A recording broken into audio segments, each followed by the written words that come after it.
غم نہیں کیا بھائی دل لگتا نہیں نا اداس ہے نا بیوی بچہ میں بھی دل لگتا نہیں نا جاؤ مولانا کے پاس بیٹھا بھی ابھی اداس ہوگا نا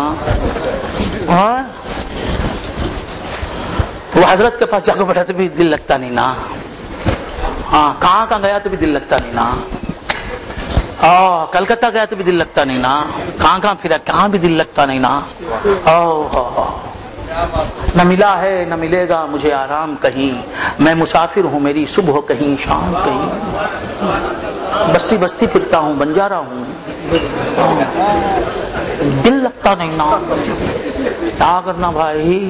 دل لگانے والوں سے دل لگائے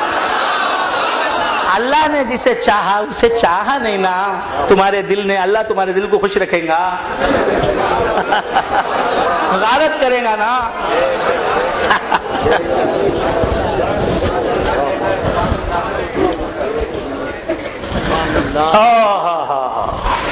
یہ اداسیاں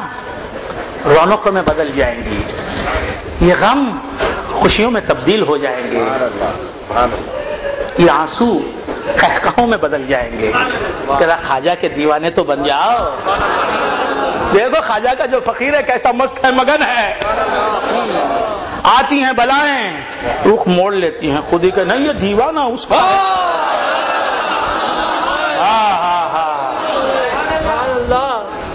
آتی ہیں مصیبتیں دیکھتی ہیں ارے یہ دیوانہ عامر پیا کا وہ دیوانہ خواجہ پیا کا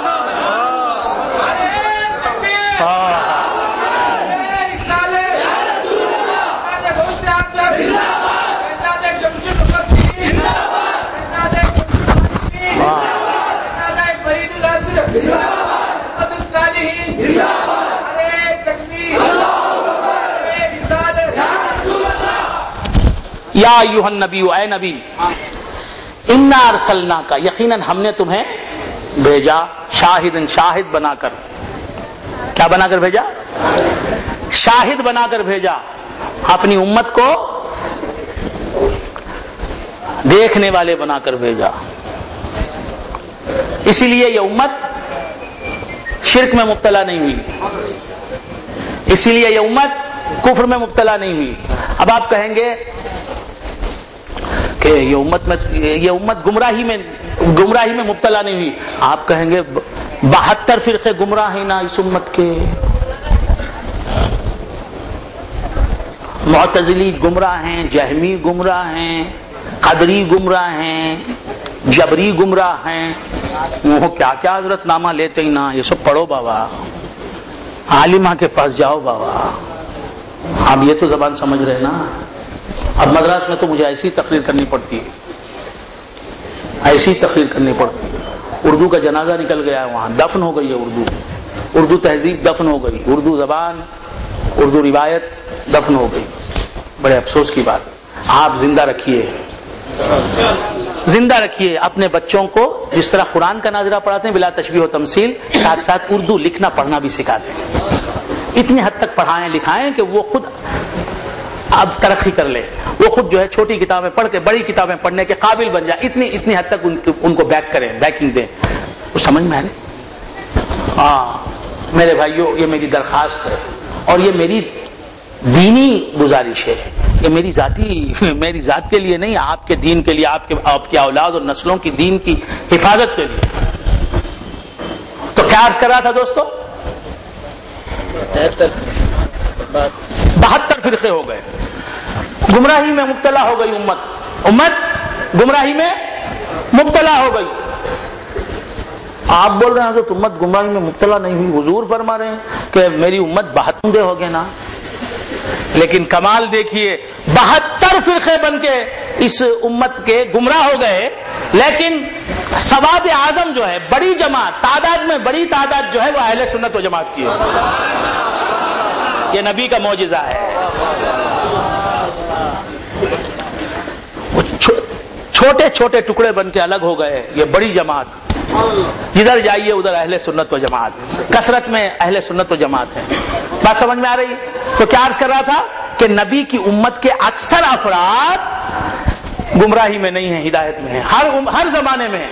سواد اعظم جو ہوگا وہ امت کا بڑا گروہ جو ہے وہ ہدایت پر ہوگا، وہی اہل سنت و جماعت کا گروہ ہے۔ حضور نے فرمایا اتبعوا السواد الاعظم من شذ شذ فی النار۔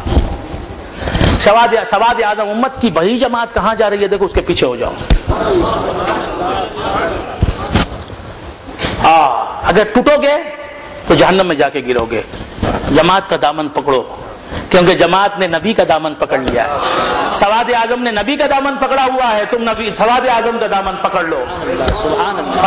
فلاح دارین تمہیں مل جائے گی، دارین میں تم کامیاب ہو جاؤ۔ تو بندگان خدا کیا عرض کر رہا تھا؟ کیوں یہ امت بگڑی نہیں؟ اس لیے کہ اس امت کا نبی ساتھ ہے، اس کے دوسری امتوں کے نبی ساتھ نہیں، بگڑ گئی۔ یا ایھا النبی انا ارسلناک شاہدا ومبشرا، اے نبی ہم نے تمہیں شاہد بنا کے بھیجا، شاہد بنا کے بھیجا، یعنی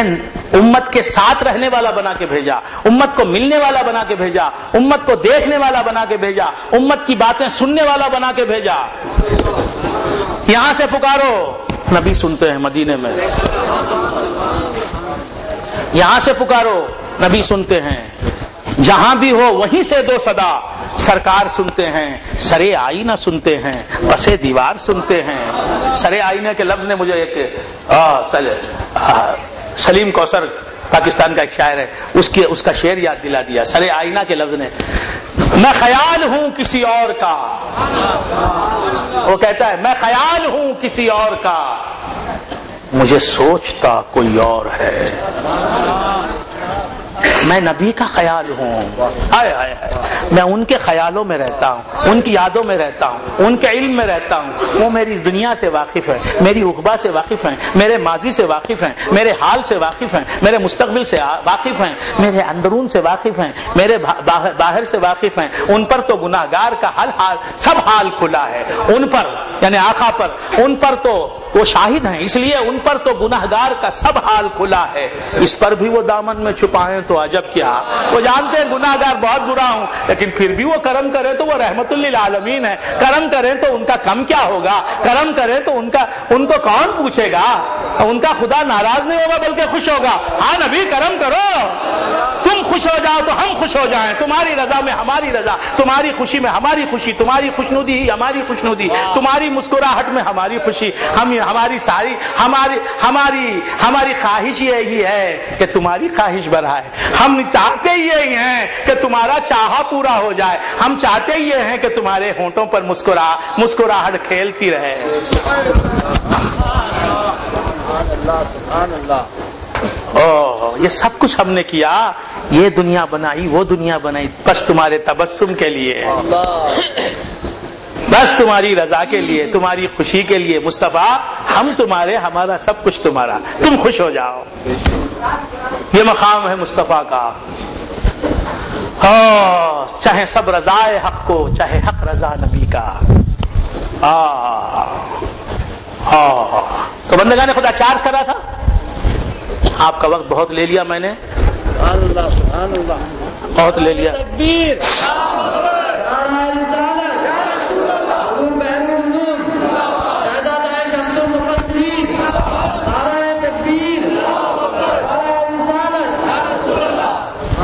کیا عرض کر رہا تھا دوستو؟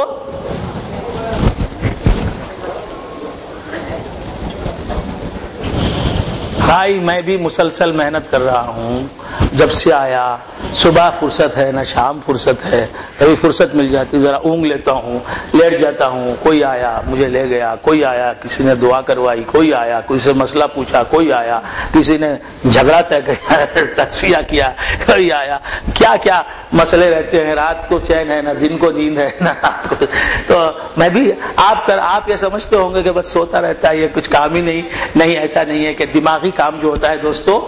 ذمہ داری کا جو احساس ہے، وہ دماغی کام جو ہوتا ہے وہ جسمانی کام سے بہت اونچا ہوتا ہے۔ 4 گھنٹے جسمانی کام اور 1 گھنٹہ دماغی کام ایک ہوتا ہے، یہ ڈاکٹرز فرماتے ہیں۔ خیر تو کیا عرض کر رہا تھا، بھول گئے آپ حضرات جی؟ یا ایھا النبی انا ارسلناک شاہدا، اے نبی ہم نے تمہیں